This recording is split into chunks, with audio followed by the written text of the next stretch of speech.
സംരക്ഷണം അവസാനിപ്പിക്കുക. Mineral water പ്ലാന്റിന്റെ നിർമ്മാണ പ്രവർത്തനങ്ങൾ നിർത്തിവെക്കുക. നിർമ്മാണ അനുമതി റദ്ദു ചെയ്യുക. നിർമ്മാണ അനുമതി റദ്ദു ചെയ്യുക. സിന്ദാബാദ് സിന്ദാബാദ് സിന്ദാബാദ് സിന്ദാബാദ്. കുടിവെള്ള സംരക്ഷണ സമിതി സിന്ദാബാദ്. നമസ്കാരം, കൂത്താട്ടുള്ള മിഷനിലേക്ക് സ്വാഗതം. പയനാട് പെരുങ്കുറ്റിപ്പാടത്ത് നിർമ്മാണം ആരംഭിച്ച മിനറൽ വാട്ടർ കമ്പനിയുടെ നിർമ്മാണ പ്രവർത്തനങ്ങൾ നിർത്തിവെക്കണമെന്ന് നിർമ്മാണ അനുമതി റദ്ദു ചെയ്യണമെന്നും ആവശ്യപ്പെട്ട് കുടിവെള്ള സംരക്ഷണ സമിതിയുടെ ആഭിമുഖ്യത്തിൽ നടന്ന പ്രതിഷേധ റാലിയിൽ പ്രദേശവാസികളായ 300-ൽ പരം പേർ പങ്കെടുത്തു. താമരക്കാട് നിന്നും പെരുങ്കുറ്റി വഴി മിനറൽ വാട്ടർ കമ്പനി കുഴിക്കാൻ ആരംഭിച്ച കുളക്കടവിലെത്തി സമാപന സമ്മേളനത്തോടെ പര്യവസാനിച്ചു. സമാപന സമ്മേളനത്തിൽ കുടിവെള്ള സംരക്ഷണ സമിതി കൺവീനർ ലൂയിസ് കുടശ്ശേരിയിൽ സ്വാഗതം ആശംസിച്ചു. ചെയർമാൻ കെ രാജു മുഖ്യപ്രഭാഷണം നടത്തി. വെളിയന്നൂർ ഗ്രാമപഞ്ചായത്തിലെ മലയോര മേഖലകളായ പെരുങ്കുറ്റി, താമരക്കാട്, പൂക്കളം പ്രദേശങ്ങളിലെ 400ഓളം കുടുംബങ്ങളിൽ വെള്ളമെത്തിക്കാൻ 4 കുടിവെള്ള പദ്ധതികളെയും കൂത്താട്ടോളം പഞ്ചായത്തിലെ 1 കുടിവെള്ള പദ്ധതിയെയും സമീപ പ്രദേശങ്ങളിലെ കുളങ്ങളെയും കിണറുകളെയും എല്ലാം വരൾച്ചയിലേക്ക് തള്ളിവിടും വിധം ഈ പാടത്ത് ഒരു മിനറൽ വാട്ടർ കമ്പനിയെയും നിർമ്മാണ പ്രവർത്തനങ്ങൾ നടത്തുവാനോ കുളം കുഴിക്കുവാനോ അനുവദിക്കില്ലെന്ന് അദ്ദേഹം പറഞ്ഞു.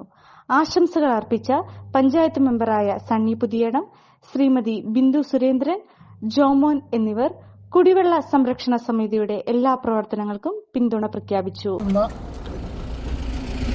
ഈ നാട്ടിലെ അപാലവൃദ്ധം ജനങ്ങളെ ശ്രദ്ധിക്കുമ്പോൾ എന്തിനാണ് നമ്മൾ ഈ സായം സന്ധ്യയിൽ ഇങ്ങനെ ഒരു വലിയ പ്രകടനം ഇവിടെ സംഘടിപ്പിച്ചത് എന്ന് കൃത്യമായിട്ട് മനസ്സിലാവും. നമ്മുടെ ഈ പ്രദേശത്തെ എല്ലാം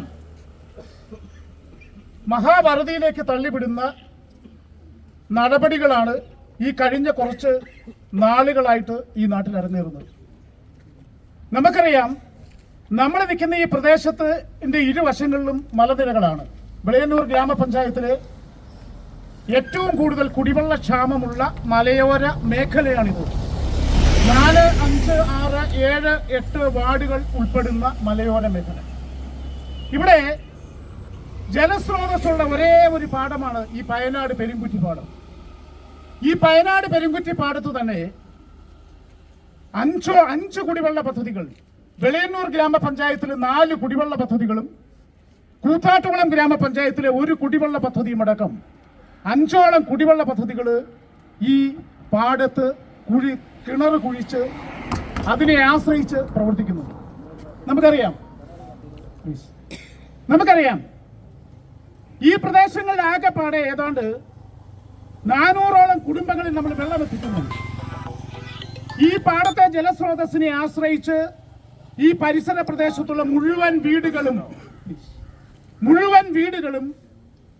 ുമുള്ള കിണറുകൾ, കുളങ്ങൾ തുടങ്ങിയവയെല്ലാം ഉണ്ട്. ഇത് ശരിക്കും പറഞ്ഞ 2 മലനിരകൾക്കിടയിലുള്ള ഏറ്റവും താഴ്ന്ന പ്രദേശം. ഇവിടെയാണ് ജലസ്രോതസ് ഉള്ളത്. അങ്ങനെ ഇരിക്കുമ്പോഴാണ് ഈ കുടിവെള്ള പദ്ധതികളുടെ ഏകദേശം മധ്യത്തിലായിട്ട് ഒരു മിനറൽ വാട്ടർ കമ്പനി സ്ഥാപിക്കുന്നതിന്റെ ഭാഗമായിട്ട് ഒരു വലിയ കുളത്തിന്റെ നിർമ്മാണ പ്രവർത്തനം ആരംഭിച്ചു. ഞങ്ങളെ സംബന്ധിച്ചിടത്തോളം ശ്രമിക്കുന്ന ആളുകളുടെ ശ്രദ്ധയിലേക്ക് പറയുന്നു, ഇവിടെ ഈ കുളത്തിന്റെ പണി തുടങ്ങിയപ്പോൾ മാത്രമാണ് ഞങ്ങൾ അറിയുന്നത്. അതിനെക്കുറിച്ച് ആദ്യമേയൊക്കെ പറഞ്ഞു കേട്ടത് ഇവിടെ ഒരു പെട്രോൾ പമ്പ് വരുന്നു എന്നാണ് പറഞ്ഞു കേട്ടത്. പെട്രോൾ പമ്പ് വരുന്നു എന്ന് പറഞ്ഞതിന്റെ 4-ാം നാൾ തുടങ്ങി ഇവിടെ ഏതാണ്ട് നിങ്ങൾ ഇവിടെ എത്തിയിട്ടുള്ള മുഴുവൻ ആളുകൾക്കും ഒന്ന് തിരിഞ്ഞു നോക്കിയാൽ മനസ്സിലാകും, ഏറെ വിസ്തൃതമായ ഒരു കുളത്തിന്റെ നിർമ്മാണം ആരംഭിച്ചു.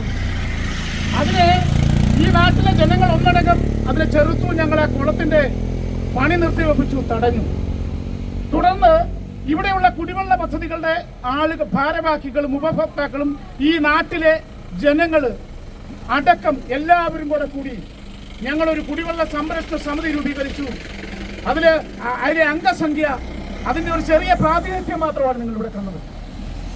ഈ കുടിവെള്ള സംരക്ഷണ സമിതിയുടെ ആഭിമുഖ്യത്തിൽ നമ്മൾ കോട്ടയം ജില്ലാ കളക്ടർ, ജില്ലാ ജലവിഭവ വകുപ്പ് ജില്ലാ ഓഫീസർ, ഇൻഡസ്ട്രിയൽ ഓഫീസർ, വെളിയന്നൂർ ഗ്രാമപഞ്ചായത്ത് അടക്കമുള്ള ഇടങ്ങളിൽ നമ്മൾ നിവേദനം കൊടുത്തു. ഈ നിവേദനത്തിന്റെ പശ്ചാത്തലത്തിൽ അടിയന്തരമായ അന്വേഷണം തഹസിൽദാരെ കളക്ടർ ചുമതലപ്പെടുത്തുന്നതിന് പ്രകാരം തഹസിൽദാർ വന്ന് അന്വേഷിച്ചു. വെളിയന്നൂർ വില്ലേജ് ഓഫീസർ വന്ന് അന്വേഷിച്ചു.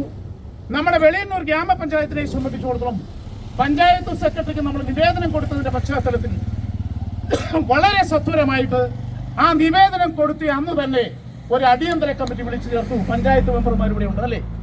അടിയന്തര കമ്മിറ്റിക്ക് നോട്ടീസ് കൊടുത്തു. ഈ അടിയന്തര കമ്മിറ്റി വിളിച്ചു ചേർത്ത് ആ പിറ്റേ ദിവസം നടന്നില്ലെങ്കിലും 2 ദിവസം 3 ദിവസം കഴിഞ്ഞപ്പോൾ സാങ്കേതികമായ ചില വിഷയങ്ങൾ കൊണ്ട് പിറ്റേ ദിവസം കമ്മിറ്റി നടക്കാൻ കഴിഞ്ഞില്ല. അതിന്റെ 4-ാം നാൾ കമ്മിറ്റി നടന്നു. ആ കമ്മിറ്റിയിൽ ഈ കുളം കുഴിക്കാൻ കൊടുത്തിട്ടുള്ള NOC നിരാക്ഷേപ പത്രം അത് ക്യാൻസൽ ചെയ്യാൻ തീരുമാനിച്ചു. അപ്പോൾ രാജു ഈ യോഗത്തിന്റെ പ്രാധാന്യം, ഈ ജാതിയുടെ പ്രാധാന്യത്തെ സംബന്ധിച്ച് വിശദമായി സംസാരിച്ചു. എനിക്കൊന്നേ പറയുവാനുള്ളൂ, ഈ പ്രദേശത്തെ 4 കുടിവെള്ള പദ്ധതികൾ, ആ കുടിവെള്ള പദ്ധതിക്ക് ദോഷമാകുന്ന വിധത്തിൽ ഒരു പ്ലാന്റും ഇവിടെ സ്ഥാപിക്കാൻ അനുവദിക്കില്ല എന്ന് ഞാൻ ഉറച്ചു പറയാൻ ആഗ്രഹിക്കുകയാണ്. കാരണം ഓരോ ജനപ്രതിനിധികളെ സംബന്ധിച്ച് നിങ്ങളൊക്കെ ഞങ്ങളെ തിരഞ്ഞെടുക്കുന്നത് ആ പ്രദേശത്തുള്ള ജനങ്ങളുടെ പ്രശ്നങ്ങൾ പരിഹരിക്കുവാൻ വേണ്ടി, അവരുടെ വിഷയത്തിൽ ഇടപെടുന്നതിന് വേണ്ടിയിട്ടാണ്. ഞാനിവിടെ നിൽക്കുമ്പോൾ വളരെ ആത്മാർത്ഥമായിട്ട് ഞാൻ പറയാൻ ആഗ്രഹിക്കുകയാണ്, ഈ കുടിവെള്ള പദ്ധതി നമുക്കറിയാം, ഞാനും ഉൾപ്പെടെയുള്ള ആളുകൾ അരീക്കരയിൽ നിന്നും 2 കിലോമീറ്റർ അകലെ നിന്ന് വെള്ളം ചുമന്ന് കൊണ്ടുപോയിട്ടുള്ളതാണ്. അപ്പോൾ ആ കുടിവെള്ളം, അതായത് മണ്ണാർമറ്റം ഭാഗത്ത് നിന്ന് ഈരിപ്പയം മലയ്ക്ക് കുടിവെള്ളം ചുമന്ന് കൊണ്ടുപോയ കാര്യം ഞാൻ ഓർക്കുന്നു. അങ്ങനെ ഞങ്ങളുടെ അവിടെയും അരീക്കര കവലയ്ക്ക് അടുത്തുനിന്ന് ഒരു കിണർ നിർമ്മിച്ച് അവിടുത്തെ വെള്ളം അടിച്ചാണ് ഇപ്പോൾ ഈരിപ്പമല ഭാഗത്തേക്കുള്ള വെള്ളം പോകുന്നത്. അപ്പോൾ എൻ്റെ സ്വന്തം അനുഭവത്തിൽ നിന്ന് ഞാൻ പറയുന്നു, ഈ വെള്ളത്തിൻ്റെ ബുദ്ധിമുട്ട് നമുക്ക് അനുഭവമുള്ള ആളെന്ന നിലയിൽ, ഒരു ജനപ്രതി എന്ന നിലയിൽ, ഈ നിങ്ങളുടെ പരിപാടിക്ക് ഏത് കാര്യക്കും 100% ആത്മാർത്ഥതയോടെ പിന്തുണ ഉണ്ടാകും എന്ന് ഞാൻ അറിയിക്കുകയാണ്. മനുഷ്യന്റെ ഏറ്റവും അനിവാര്യ ഘടകമാണ്. എന്നെ സംബന്ധിച്ച് വ്യക്തിപരമായിട്ട് പറയുമ്പോൾ ഒരു കുടിവെള്ള സൊസൈറ്റിയുടെ വെള്ളം കൊണ്ട് മാത്രം കുടുംബം കഴിഞ്ഞു പോകുന്ന ഒരു വ്യക്തിയാണ് ഞാൻ. വള്ളോപ്പള്ളി കുടിവെള്ള സൊസൈറ്റി എന്നൊരു സൊസൈറ്റി, അതിൻ്റെ കഴിഞ്ഞ കാലം വരെ അതിൻ്റെ പ്രസിഡന്റൊക്കെ ആയിട്ട് ഞാൻ നിന്ന ആളായിരുന്നു. നമുക്കറിയാം, കുടിവെള്ളം എന്ന് പറയുമ്പോൾ തന്നെ ആളുകളുടെ ഇടയിൽ വരുന്ന ഒരു മനോഭാവം, നമുക്ക് ഭക്ഷണം ഒരു നേരം കഴിച്ചില്ലെങ്കിലും നമുക്ക് ബുദ്ധിമുട്ടുണ്ടാകുകയില്ല, പക്ഷേ വെള്ളം അത് കുടിച്ചില്ലെങ്കിൽ നമുക്കത് ഉൾക്കൊണ്ടുപോകാൻ നമുക്ക് കഴിയത്തില്ല. വീടായാലും ഓഫീസായാലും നമ്മുടെ സ്വന്തമായ ഇടങ്ങൾ ഏറ്റവും മനോഹരമാവാൻ നമ്മൾ ആഗ്രഹിക്കും. ഇനി അത് സ്വപ്നം കണ്ടതിനേക്കാൾ മികച്ചതാക്കാം പൈറ്റക്കുളത്തിനൊപ്പം. പുതിയ വിശാലമായ ഷോറൂമിൽ ഒറ്റ ഫ്ലോറിൽ പൈറ്റക്കുളം ഒരുക്കുന്നു സാനിറ്ററി വെയർസിന്റെയും ബാത്റൂം ഫിറ്റിംഗ്സിന്റെയും വേൾഡ് ക്ലാസ് കളക്ഷൻ. ഇന്റർനാഷണൽ ബ്രാൻഡുകളുടെ ലേറ്റസ്റ്റ് മോഡലുകളുടെ നിരവധി ഓപ്ഷൻസിൽ നിന്ന് തിരഞ്ഞെടുക്കാം. വരൂ, നിങ്ങളുടെ സങ്കല്പങ്ങൾക്ക് കൂടുതൽ തിളക്കമേകൂ. പൈറ്റക്കുളം മാർബിൾസ്, കൂത്താട്ടുകുളം, കോതമംഗലം.